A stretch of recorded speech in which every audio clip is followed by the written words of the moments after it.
Assalamualaikum warahmatullahi wabarakatuh.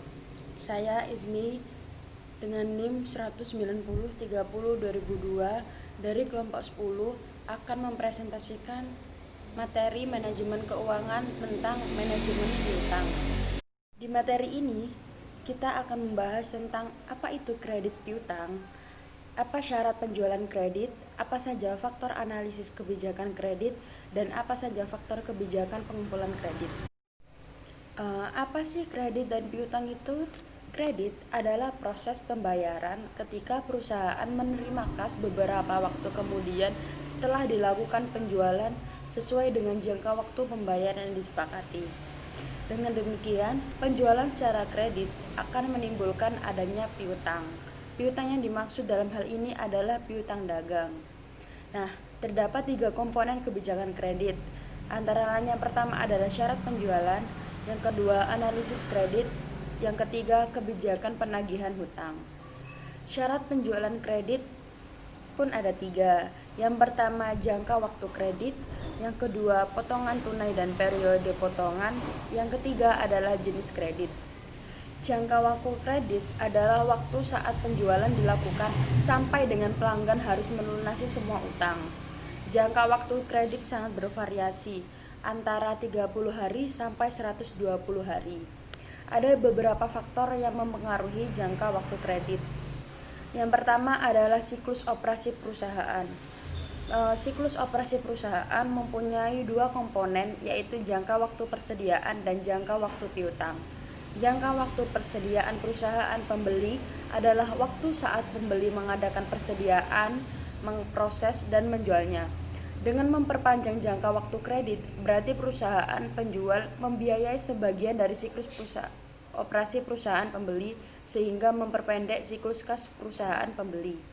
Selanjutnya yaitu jenis barang yang dihasilkan atau yang dijual. Yang kedua adalah jenis barang yang dihasilkan atau dijual. Barang yang tidak tahan lama atau harus sampai di konsumen dengan keadaan segar, waktu kreditnya lebih pendek daripada bahan yang tahan lama. Lalu selanjutnya itu permintaan konsumen. Barang yang sudah umum di konsumen biasanya perputarannya cepat sehingga jangka waktu kreditnya lebih pendek dibandingkan dengan barang baru yang putarannya lambat sehingga jangka waktu kreditnya lebih lama. Selanjutnya adalah biaya, profitabilitas, dan standarisasi. Semakin murah barang, semakin pendek jangka waktu kredit. Apabila semakin rendah profitabilitas dan semakin terstandarisasi suatu barang, maka semakin pendek jangka waktu kreditnya. Selanjutnya yaitu resiko kredit. Semakin besar resiko kredit dari pembeli, semakin pendek jangka waktu kreditnya. Yang selanjutnya yaitu besarnya transaksi. Semakin kecil jumlah transaksi, maka semakin pendek jangka waktu kreditnya. Lalu selanjutnya yaitu persaingan. Semakin ketat persaingan pasar, jangka waktu kreditnya semakin panjang. Dan semakin longgar persaingan pasar, maka jangka waktu kreditnya semakin pendek. Dan yang terakhir yaitu jenis pelanggan. Penjual dapat menawarkan jangka waktu kredit berbeda untuk tiap pembeli.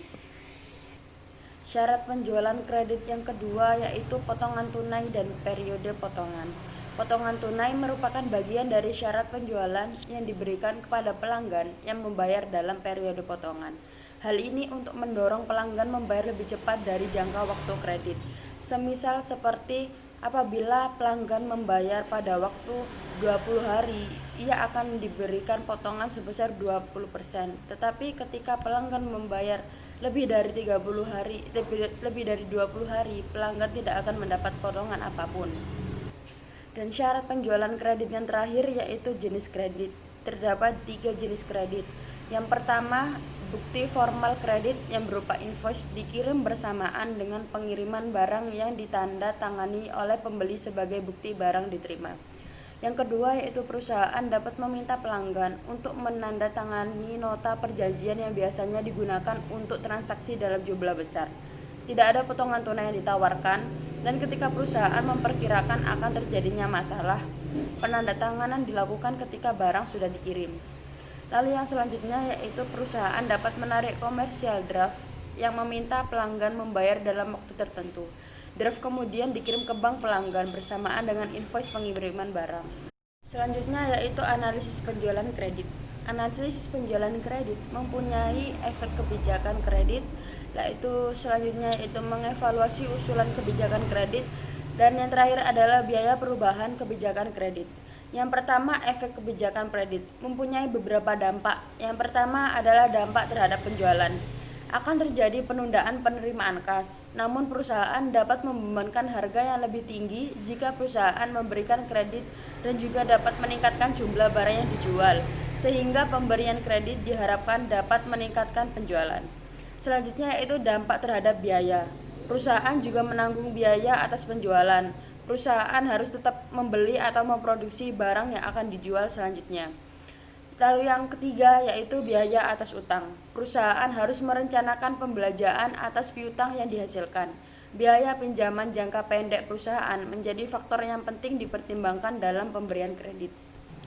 Lalu selanjutnya yaitu kemungkinan tidak membayar.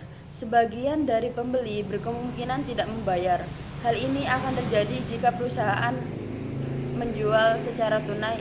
Hal itu tidak akan terjadi. Lalu selanjutnya yaitu potongan tunai. Ketika perusahaan menawarkan potongan tunai sebagai bagian dari syarat kredit, sehingga pelanggan akan memilih untuk membayar lebih awal untuk memperoleh potongan. Analisis penjualan kredit selanjutnya yaitu mengevaluasi usulan kebijakan kredit. Mengevaluasi perubahan kebijakan kredit dinilai menguntungkan atau tidak bisa dilihat dengan rumus berikut. Harga per unit, min biaya variabel per unit, dikali jumlah unit yang dijual pada kebijakan baru, min jumlah unit yang dijual sekarang, per tingkat keuntungan yang disyaratkan per bulan. Bisa dilihat pada makalah atau pada buku. Lalu analisis penjualan kredit yang terakhir adalah biaya perubahan kebijakan kredit. Ada dua komponen yang harus diperhitungkan dalam menghitung biaya dari perubahan kebijakan kredit. Yang pertama adalah karena penjualan meningkat, perusahaan harus memproduksi lebih banyak. Lalu yang kedua adalah penjualan yang dapat dikumpulkan menjadi kas pada bulan ini berdasarkan kebijakan sekarang tidak akan bisa dikumpulkan sampai dengan kebijakan baru. Lalu materi yang terakhir pada manajemen piutang adalah kebijakan pengumpulan piutang. Terdapat dua kebijakan pengumpulan piutang. Yang pertama pemantauan piutang dan kedua adalah upaya pengumpulan piutang. Yang pertama, pemantauan piutang. Perusahaan akan selalu memantau piutang yang telah jatuh tempo. Dengan cara yang pertama adalah perusahaan memperhatikan ACP atau rata-rata jumlah hari dari waktu ke waktu. Jika terjadi peningkatan atau lebih banyak hari yang ketika ia tidak membayar, ACP harus mendapatkan perhatian yang lebih dari perusahaan. Lalu yang kedua yaitu perusahaan dapat menyusun aging schedule sebagai salah satu alat pemantau piutang. Dalam hal ini, piutang diklasifikasikan berdasarkan umur. Lalu yang kedua adalah upaya pengumpulan piutang.